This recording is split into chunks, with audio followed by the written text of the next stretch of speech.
Hi friends, இப்போ நம்ம sweet ஹோமோட episode 4 பார்க்க போகிறோம். ஏற்கனவே 3 வீடியோ போட்டாச்சு, அதை டிஸ்கிரிப்ஷனில் கொடுத்துருக்கேன். அதை யூஸ் பண்ணி பார்த்துட்டு வந்துருங்க. அப்போ தான் உங்களுக்கு இந்த 4வது எபிசோட் புரியும். இந்த எபிசோடோட ஆரம்பத்திலேயே ஏற்கனவே 3rd எபிசோட் எங்கே முடிஞ்சாங்களோ அங்கேருந்து தான் ஆரம்பிக்கிறாங்க. அந்த பொண்ணு இறந்த உடனே அந்த அம்மா பார்த்து அதை கத்திக்கிட்டு இருக்காங்க.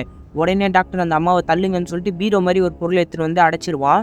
அப்போ கூட அந்த மான்ஸ்டரோட நாக்கு வந்து பூந்து டாக்டர் பக்கத்தில் வர பாருங்களேன், ரத்தம்லாம் அதில் இருக்கிறது தெரிக்கும். டாக்டர் அப்படியே மிரண்டு நின்றுட்டு இருப்பான். அப்புறம் அந்த டோரை வந்து ஒரு வழியாக லாக் பண்ணிடுவாங்க. அந்த அம்மா வந்து அழுதுகிட்டே டாக்டரை போட்டு அடிச்சிட்டு இருப்பாங்க.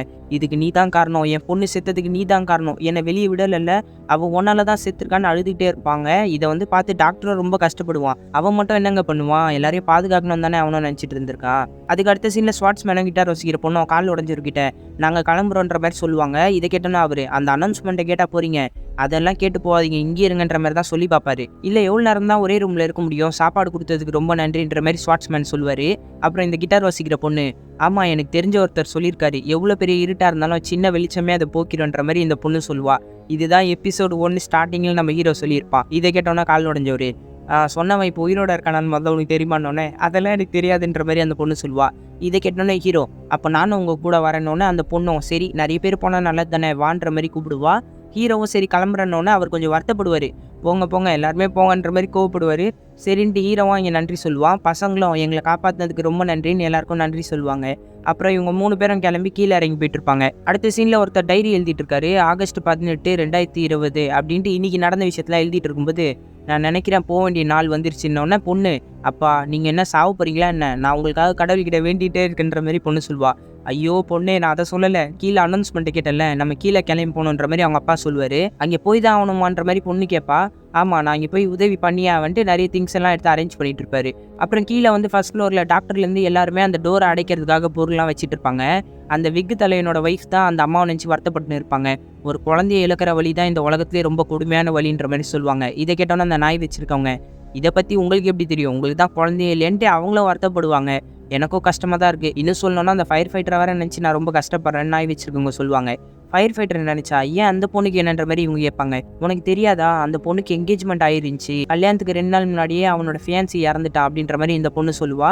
இதை கேட்டோன்னா அந்த ஆண்டி, என்ன சொல்கிறேன், அந்த பொண்ணு அவ்வளோ வழியிலையா தாங்கிட்டு இருக்கா, அவள் போய் ரொம்ப நேரம் ஆச்சு, ஏன் இன்னும் வரலேன்ட்டு அந்த பொண்ணை நினச்சி இவங்க வருத்தப்பட்டு இருப்பாங்க. அப்புறம் இங்கே நம்ம ஃபயர் ஃபைட்டரை காமிச்சா அந்த ஸ்பைடர் மான்ஸ்டர் வந்து ஃபயர் ஃபைட்டரை கொல்றதுக்காக வரோம். பார்த்தா இங்கே வெறும் அந்த வெப்பு தான் இருக்கும். அவங்க பயங்கரமாக இங்கே ஸ்டண்ட் பண்ணிக்கிட்டு ஏசி வென்ட் இருக்கும்ல, அது வழியாக எஸ்கேப் ஆகிட்டு இருப்பாங்க.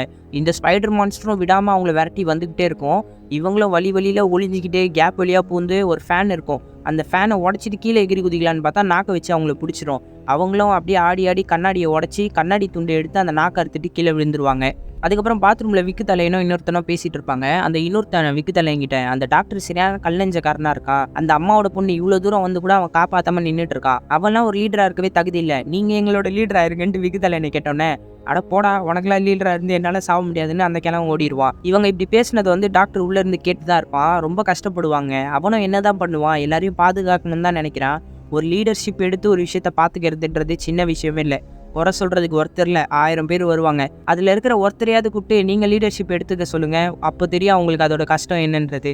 அதை நினச்சி பார்த்துக்கிட்டே டாக்டர் வருத்தப்பட்டு வெளியே வரும்போது ஃபயர் ஃபைட்டர் வருவாங்க. உனக்கு எதுவும் ஆகலையாண்டோன்னா வயிற்றுலேயே ஓங்கி ஒரு குத்து, ஏண்டா உனக்கு தெரியும்ல அங்கே மான்ஸ்டர் இருக்கிறது அப்படின்னு கத்திட்டு அந்த வழியாக நடந்து போயிட்டு இருப்பாங்க.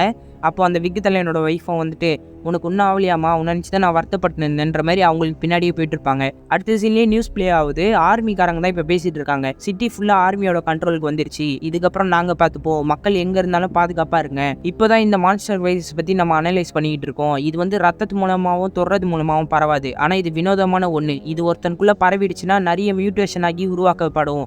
அவங்க மட்டும் மான்ஸ்டராக மாறிட்டாங்கன்னா அவங்கள வெட்டினாலும் சரி கொன்னாலும் சரி மறுபடியும் வந்துக்கிட்டே இருப்பாங்க. அவங்க மான்ஸ்டராக மாறுற நேரம் அதுதான் கோல்டன் பீரியட். அதாவது ரத்தம் வந்து அவங்க மான்ஸ்டராக மாறுறதுக்குள்ளே அவங்கள கொன்னாதான் முடியும். அதுவும் நெருப்பை பயன்படுத்தி அவங்கள ஈஸியாக கொன்னுடலான்ற மாதிரி சொல்லிட்டு இருப்பாங்க.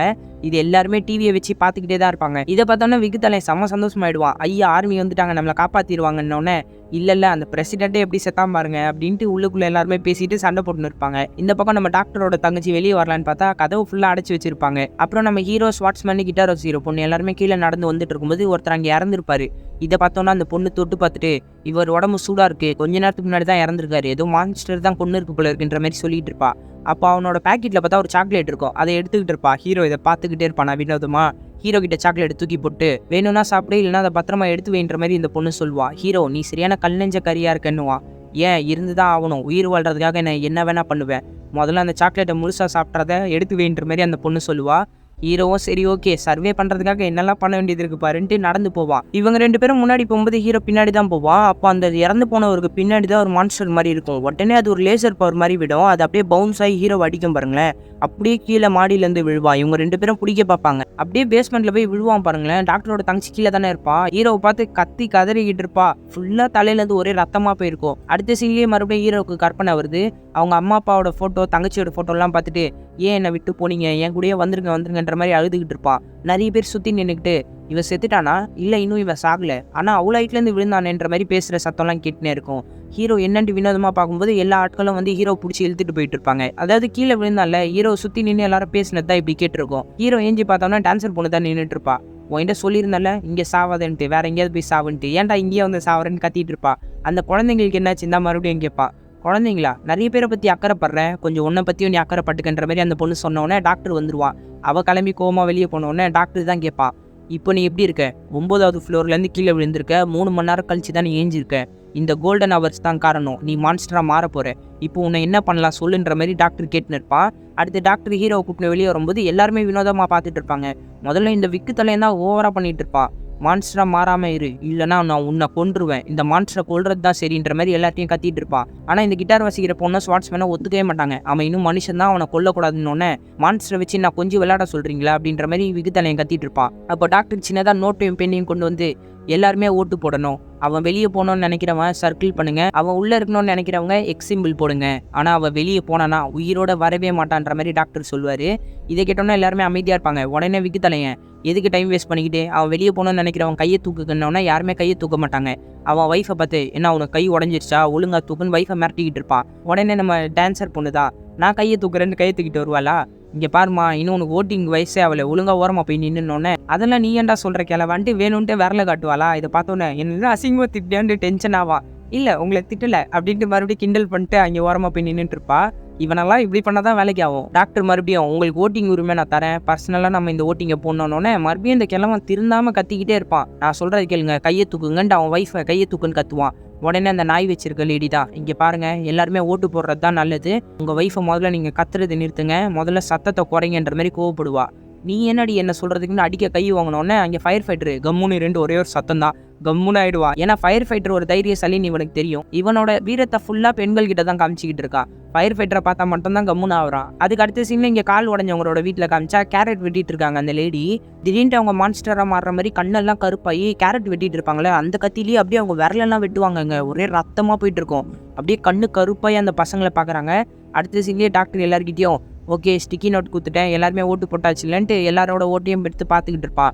அதில் வந்து 8 பேர் வெளியே போனோன்ட்டோ 7 பேர் உள்ளே இருக்கணும்னு ஓட் பண்ணியிருப்பாங்க. யாரா அந்த 7 பேர்னு கிளவன் கத்தினோன்னே மீதி 2 ஓட்டையும் எடுத்து பார்ப்பான். அதில் இன்னொரு ஓட்டம் அவன் உள்ளே இருக்கணுன்ற மாதிரி இருக்கும். ஓட்டிங் ட்ரால போயிடுச்சு, இன்னும் ஒரே ஒரு சீட்டு தான் இருக்குது, அதை வச்சு கண்டுபிடிச்சிடலாம் அப்படின்ட்டு அந்த சீட்டை திறந்து பார்த்தா அதில் சர்க்கிளும் இருக்கும் எக்ஸும் இருக்கும். அதாவது ட்ரா ஆயிடுச்சுன்னு கிழவன் கத்திக்கிட்டு இருப்பான். கூட ஒருத்தன் இருப்பான்ல கிழவன் கூடயே, போ அந்த பையனை இங்கே கூப்பிடுவா, அவனை இங்கே வச்சு நான் போட்டு தள்ளுறேன், என்ன நினச்சிட்டு இருக்கீங்க, மான்ஸ்டரை வந்து காப்பாற்றணுமா, அவனை கொல்றது தான் சரி போடான்ட்டு அவனை அனுப்பிச்சோன்னா அவன் போய் ஹீரோவை கூப்பிடுறதுக்காக போயிடுவான். உடனே ஒரு டேபிளை தள்ளி விட்டு மான்ஸ்டரெல்லாம் கொல்லணுன்ற மாதிரி சொல்லுவாங்க. இதுக்கு தான் ஆணவத்தில் ரொம்ப ஆடக்கூடாதுன்னு சொல்லுவாங்க. அடுத்த நொடி அந்த கிழவனோட மூக்குலேருந்து ரத்தம் ஊற்றம் பாருங்களேன், இவனும் இன்ஃபெக்ஷன் ஆகிட்டு இருக்கான். ஹீரோ மேலேயே போயிடிப்பான். ஹீரோ வந்து கொஞ்சம் பொறுமையாக இருங்க, இல்லைன்னா சீக்கிரமாக மான்ஸ்டராக மாறிடுவீங்களே அப்படின்ட்டு அந்த ஓட்டிங் டப்பா கிட்ட போயிட்டு சர்க்கிள் போட்டிருக்க சீட்டை எடுப்பான். எனக்கு ஓட்டிங் உரிமை இருக்குல்ல, நான் வெளியே போனேன்னா இவரும் வெளியே போகணும், கரெக்டாக தானே சொன்னேன் அப்படின்ட்டு கண்ணு பிளாக் ஆகி ஹீரோ அப்படி பார்ப்பான் பாருங்களேன் அந்த கிழவனை. செம்ம மாசினுங்க இந்த இடத்துல. ஹீரோ பண்ணுற ரியாக்ஷனே செம்மையாக இருக்கும். அதுக்கு அடுத்த சீனில் என்ன, இவங்க எல்லாருமே குவாரண்டைன் பண்ணுற மாதிரி ஒரு ரூமில் அடைச்சி வச்சுருவாங்க. எல்லாருமே வெளியே உட்காந்து பேசிகிட்டு இருப்பாங்க. அந்த பையனை கொல்லணுன்ட்டு அந்த நாய் வச்சிருக்க லேடி தான் அவன் சின்ன பையன், அவனை கொல்லணும்னு நினைக்கிறீங்களேன்னு பேசிகிட்டு இருப்பாங்க. இல்லை அவங்கள வந்து சாவடிக்கவே முடியாதான் தெரியும்லன்ட்டு எல்லாருமே பேசிகிட்டு இருக்கிறத வந்து இந்த அடி வாங்குறவன் வந்து வினோதமாக கேட்டுனே இருப்பான். அப்போ அந்த டான்ஸர் பொண்ணிங்க வந்துட்டு ஏன்டா எப்போ பார்த்தாலும் எப்படி மாறினா எப்படி கொல்றதுன்னே பேசிகிட்டு இருக்கீங்க, அடுத்து நம்மள யார் மான்ஸ்டராக மாற போகிறான் அதை முதல்ல யோசிக்க அப்படின்ற மாதிரி இவங்களுக்குள்ள ஒரு குழப்பத்தை ஏற்படுத்தி பயமுறுத்திட்டு இங்கேருந்து கிளம்பி போயிடுவா. அடுத்த சீன்லேயே இங்கே வந்து ரூமுக்குள்ளே இருக்கிற தாத்தா மயக்கத்துலேருந்து எஞ்சிக்கிட்டு என்னாச்சு எனக்குன்னொன்னே இன்ஃபெக்ஷன் ஆகி வாங்கிட்டீங்கன்னு ஹீரோ சொல்லுவான். தம்பி இதுலேருந்து எப்படா தப்பிக்கிறது, எப்படா நீ பொறுத்துக்கிட்டு இருக்கன்ற மாதிரி போய் கேட்பாரா. எனக்கு தெரியல, எனக்கு அந்த மாதிரி இல்யூஷன் வரும்போதெல்லாம் நான் அதை கண்ட்ரோல் பண்ணுவேன், அதை விட்டு வெளியே வரதுக்கு ட்ரை பண்ணுவேன்ட்டு ஹீரோ சொல்லுவா. அடுத்து வெளியே பார்த்தா இந்த விகுதலையனோட வைஃப் வருத்தப்பட்டுன்னு இருப்பா. நாய் வச்சிருக்க லேடி எதுக்கு வருத்தப்பட்டுன்னு இருக்க, அவன் என்ன உன்னை ராணி மாதிரியா பார்த்துக்கிட்டான், தினம் தினம் டார்ச்சர் பண்ணா, இதை நினச்சி நீ சந்தோஷப்படணுன்னே இன்னொரு லேடி சும்மா இருக்க மாட்டீங்களா வாங்கன்னு இழுத்துட்டு போயிடுவான். நான் என்ன தப்பாவா சொன்னேன்னு கத்திக்கிட்டே வருவாங்க. அப்போ ஃபயர் ஃபைட்டர் எதிரில் வந்துட்டு நான் அந்த ஆர்மிக்காரனை பார்க்கவே இல்லையே, அவன் எங்கன்ற மாதிரி கேட்பாங்க. ஓ உனக்கு விஷயம் தெரியாதா, அந்த டேரக்டரோட பொண்ணு வந்து கேட் வரைக்கும் வந்துட்டா, அவளை காப்பாற்றுறதுக்காக ஆர்மிக்காரன் வெளியே போய் அவனும் செத்துட்டான்ற மாதிரி இவங்க உண்மையை சொல்லுவாங்க. இதை கேட்டோன்னா ஃபயர் ஃபைட்டர் ரொம்ப வருத்தப்பட்டு உட்காந்துட்டு இருப்பாங்க. அப்புறம் நம்ம விக்குதலையனோட வைஃப் தான் சாப்பாடு எடுத்துகிட்டு வருவாங்க. இந்தாம்மா சாப்பிடாம இருக்கேன்னு சாப்பாடு கொடுப்பாங்க. சாப்பிட போகும்போது அந்த என்கேஜ்மெண்ட் ரிங்கியும் ஊற்று பார்த்துட்டு இருப்பாங்க. இவ சாப்பிட்ட உடனே அது நல்லாவே இல்லைன்ற மாதிரி துப்பிடுவா. என்ன சாப்பாடு கெட்டு போயிடுச்சான்னு சாப்பிட்டு பார்ப்பாங்க. ஆனால் நல்லா தானே இருக்குது, சாப்பாடு ஏன் உனக்கு ஒத்துக்க மாட்டேங்குதுன்னு இவங்க யோசிச்சுட்டு இருப்பாங்க. அடுத்து இந்த பொண்ணை இழந்த அம்மா வந்து ஃபோட்டோ பொண்ணோட அதை பார்த்து வருத்தப்பட்டு இருப்பாங்க. பக்கத்தில் கிட்டார் பொண்ணு உட்காந்துக்கிட்டு உங்கள் பொண்ணு ரொம்ப அழகாக இருக்கா, உங்கள் ஃபோனில் எவ்வளோ ஃபோட்டோ இருக்குது, என் ஃபோனில் ரொம்ப கம்மியாக தான் இருக்குது தெரியுமான்ட்டு ஒரு பையனோட ஃபோட்டோ எடுத்து காட்டுவா. இவன் ரொம்ப நல்ல பையன் தெரியுமா, எனக்கு ரொம்ப பிடிக்கும், நம்மக்கிட்ட ஃபோட்டோ தான் நினைவுகள் இருக்குது அப்படின்ட்டு ஒரு சாக்லேட் எடுத்து கொடுத்து, எனக்கு தெரியும் மீண்டு வர்றது ரொம்ப கஷ்டம்ட்டு, ஆனால் ரொம்ப நேரம் ஒரே மாதிரி இருக்க முடியாதுல, சீக்கிரமாக மீண்டு வாங்க அப்படின்ற மாதிரி சொல்லிட்டு எஞ்சி போயிடுவா. போயிட்டு அவள் வாஷ்ரூமில் நின்றுட்டு இருப்பா. அப்போ அந்த இரும்பு பேட்டை தான் தொட்டு பார்ப்பா. அப்படியே ஒரு ஃப்ளாஷ்பேக்கு போவா. ஒரு பையன் கூட போய் கிரிக்கெட் விளையாடுற இடத்த அந்த ப்ராக்டிஸ் பண்ணிட்டு இருப்பான். அந்த பையன் சிரிச்சிட்டு இருப்பான். சிரிக்கிறத விட்டு எப்படி விளையாடுறதுன்னு சொல்றியான்னு இந்த பொண்ணு கோவப்பட்டவனே, சரி நேராக நில்லு, கையை பக்கத்தில் வச்சுக்க, ஸ்டெடியாரு, பாலை பார்த்து அடினோடனே இந்த பொண்ணு ஓங்கி அடிச்சிருவா. அடிச்சுட்டு சந்தோஷத்தில் திரும்பி பார்த்தா அந்த பையன் இருக்க மாட்டான், அந்த பையன் கையில் இருக்க கிட்டார் தான் இருக்கும். அன்றைக்குமா இவங்க 2 பேரும் நல்ல ஃப்ரெண்ட்ஸாக இருந்திருப்பாங்க போல இருக்கு. ஏதோ ஒரு காரணத்தினால அந்த பையன் சூசைட் பண்ணி இறந்துட்டு இருக்கான். அதை யோசிச்சு பார்த்துட்டு இவன் முகம் கழுவிட்டே இருக்கும்போது டான்ஸர் பொண்ணு வந்துட்டு, என்ன அந்த லேடிக்கு போய் சாக்லேட் கொடுத்துட்டு இருக்க, அவங்களோட மூடை மாற்றுறதுக்கு சாக்லேட் போதுமான்ற மாதிரி கேட்பா. பைத்தியங்களை பற்றி நான் கேள்விப்பட்டிருக்கேன், ஆனால் இப்போ தான் நேரில் பார்க்குறேன், என் பக்கத்தில் தயவு செஞ்சு வந்துடாதுன்ற மாதிரி கிட்டார் பொண்ணு கோமா கிளம்பி போயிடுவா. இதை கேட்டோன்னே டான்ஸர் பொண்ணுக்கு தான் செம்ம கடுப்பாகும், என்னையும் கிண்டல் பண்ணுறியான்ட்டு. அடுத்து இந்த பக்கம் நம்ம அடி வாங்கினவன் பைத்தியம் மாதிரி நடந்துப்பாங்க. அப்போ நான் சாவ மாட்டேனான்னு சிரிச்சிட்டே இருக்கும்போது எதிரில் நம்ம ரவுடி நிற்பான் மாசா. இதை பார்த்தோன்னே ஒரு பயம் வந்துடும் அவனுக்கு. ரவுடி போட்டு மூக்குலேயே குத்துன்னு குத்தி அவனை அடின்னு அடிப்பான். உடனே அடி வாங்குறவன் ஏஞ்சி ரவுடியை தள்ளி விட்டுருவான். தள்ளி விட்டு அங்கேருந்து ஓடி போயிடுவான். ஆனால் ரவுடி இந்த இடத்துல நிதானமாக நடந்து பின்னாடியே போயிட்டு இருப்பான். அங்கே நின்றுட்டு இருக்கவங்க கிட்ட போய் அடி வாங்கினவன், இங்கே பாருங்க எனக்கும் மூக்குலேருந்து ரத்தம் வருது, இன்ஃபெக்ஷன் ஆகிட்டேன், என்னை உள்ள விடுங்கன்ற மாதிரி சொல்லுவான். இதை கேட்டோன்னே உனக்கு அடிப்பட்ட மாதிரி தான் இருக்கே அப்படின்ட்டு அந்த கதவை திறந்து உள்ளே விட தான் போவாங்க. கரெக்டாக நம்ம ஸ்வாட்ஸ்மேன் வந்து தடுத்துட்டு, நீ போய் சொல்லிட்டு தான் உள்ளே போகிறேன்னு தெரியுது, எதுக்கு போகிறேன்ற மாதிரி தடுத்துக்கிட்டு இருப்பான். பக்கத்துலேயே நம்ம ரவுடி வந்துட்டு அவனை அடிக்க பக்கத்தில் வந்தோடனே ஸ்வாட்ஸ்மேன் இன்னொரு கையால் அவனை பிடிச்சிக்கிட்டு உள்ளே போகக்கூடாதுன்ற மாதிரி முறைச்சி பார்த்துட்டு இருப்பான். நம்ம ரவுடியும் ஸ்வாட்ஸ்மேனும் நேருக்கு நேரம் முறைச்சி பார்த்துட்டு இருப்பாங்க. இதான் டைமுன்ட்டு அடி வாங்கினவன் அந்த டோரை மூடிட்டு உள்ளே சிரிச்சிக்கிட்டே போயிடுவான். அடுத்து நம்ம ஹீரோவை எழுப்பி தூங்கிட்டு இருப்பான்ல, எப்படி ஃபீல் பண்ணுறேன், ரொம்ப பவர்ஃபுல்லாக ஃபீல் பண்ணுறியா, சக்திசாலியாக இருக்கியா, எப்படி மாறுறது, நானும் உன்ன மாதிரி மான்ஸ்டராக மாறணும், அதுக்கு என்ன பண்ணுறதுன்ட்டு ஹீரோவை போட்டு டார்ச்சர் பண்ணிட்டு இருப்பாங்க. இவன் தாங்க அசல் சைக்கோவாகவே இருக்கான். இதெல்லாம் நம்ம ரவுடி வெளியே இருந்து பார்த்துட்டு இருப்பான். அப்படியே ஒரு ஃப்ளாஷ்பேக் காட்டுறாங்க.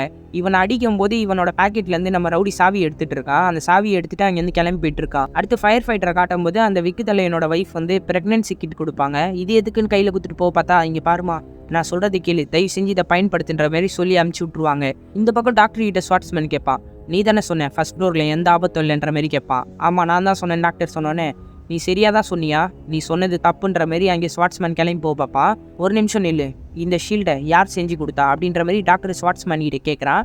அடுத்த சீன்லேயே நம்ம கால் உடஞ்சவரை காட்டுறாங்க. அவர் வந்து எதோ எக்யூப்மெண்ட்ஸ் பண்ணிட்டு இருக்காரு. நம்ம ஹீரோக்கு எப்படி வெப்பன் செஞ்சு கொடுத்தாரோ அதே மாதிரி தான் ஸ்வாட்ஸ்மேனுக்கு அந்த பொண்ணுக்கு பேட்டில் அப்படின்ட்டு நிறைய எக்யூப்மெண்ட் பண்ணியிருக்காரு. அதை பார்த்து தான் டாக்டர் கேட்டிருப்பான். இந்த இடத்துல அந்த குழந்தைங்க வந்து, தாத்தா உள்ளே போனவங்க வெளியே வரவே இல்லைன்ற மாதிரி சொல்லுவாங்க. பாத்ரூம்குள்ளே போயிருக்காங்களா, போய் எவ்வளோ நேரம் ஆச்சுன்னு கேட்பாரு. 1 மணி நேரத்துக்கு மேலே ஆச்சுன்னு சொன்னோன்னே, என்ன 1 மணி நேரமான அதிர்ச்சி ஆகிடுவார். நீங்கள் இப்படி பின்னாடியே இருங்கன்ட்டு அவர் கையில் கன்று மாதிரி இருக்குல்ல அதை எடுத்துப்பாரு. நான் நினச்சேன் அது புல்லட் கன்னுன்ட்டு, அதை ஏர் கன்று, ப்ரெஷரை வந்து ஃபுல்லாக ஏற்றிட்டு ஷூட் பண்ணுவார். அந்த வெறும் ஏர் ப்ரெஷர் தான் ஆளையே சாவடிக்கிற மாதிரி பவர்ஃபுல்லாக இருக்குது. இவர் நீங்கள் பின்னாடி இருங்கன்ட்டு அந்த கன்னை எடுத்துகிட்டு போய் அந்த பாத்ரூம் கதவை திறந்து பார்த்தா அப்படியே அவங்க வந்து ஒரு முட்டை மாதிரி ஆகிட்டு இருப்பாங்க. உள்ள கரு இருந்தால் எப்படி இருக்கும், அப்படியே இதே துடிக்கிற மாதிரி அதுக்குள்ளே துடிச்சிட்டு இருக்கும் செவப்பா. இதை வந்து அவர் பார்த்து அப்படியே அதிர்ச்சியில் இருக்கார்.